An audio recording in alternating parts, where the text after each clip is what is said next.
Hello friends, লিপিকার স্বপ্নের ছাদ বাগানে আপনাদের সবাইকে স্বাগত। বন্ধুরা, আজকে আমি দেখাবো টমেটোর চারা প্রতিস্থাপন। আমি এই চারাগুলো কোথায় পেয়েছি সেটাও আপনাদের দেখাবো।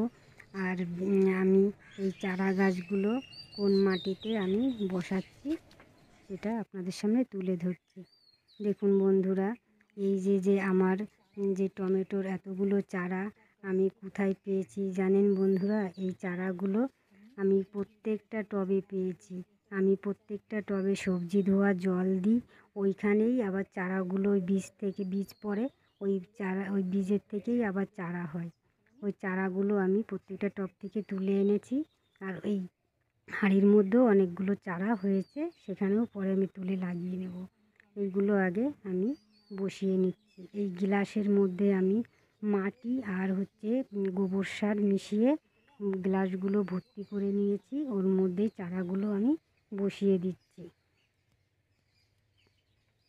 বন্ধুরা, আপনারাও এরকম সবজি ধোয়া জল টবের গোড়ায় গোড়ায় দেবেন। দেখবেন প্রত্যেকটা টবে যে কোনো না কোনো গাছ ঠিক হবেই। তখন আপনারা ওই গাছগুলো তুলে ফেলে না দিয়ে কোনো একটা জায়গায় বসিয়ে দেবেন। দেখবেন সবজি পাবেন, ফুল গাছ হলে ফুলও পাবেন। আমি এরকম করেই গাছগুলো বসাই প্রত্যেকটা টবের থেকে তুলে তুলে। আর আপনাদের যদি এরকম ভিডিও আরও পেতে চান তাহলে লাইক করবেন, শেয়ার করবেন। আর ভিডিওটি যদি ভালো লাগে তাহলে আপনারা সাবস্ক্রাইব করবেন। এই দেখুন, হাঁড়ির মধ্যে কয়েকটা চারা হয়েছিল, আমি ওখান থেকে আর একটা চারা তুলে নিচ্ছি, কেন একটা গ্লাস খালি আছে, ওখান মধ্যে আমি বসিয়ে দেব।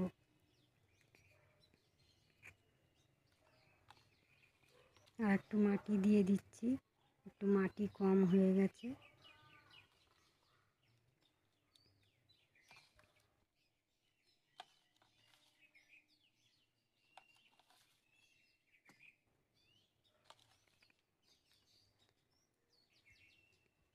আমি এর আগে এরকম মাসখানিক আগে আমি একটা চারা প্রথম দিকে হয়েছিল, ওই চারাটা বসিয়ে দিয়েছি। ওই চারাটা অনেকটাই বড় হয়ে গেছে।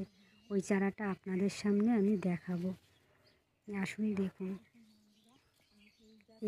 এই টমেটোর গাছটা আমি এরকম টব থেকেই তুলে বসিয়েছিলাম।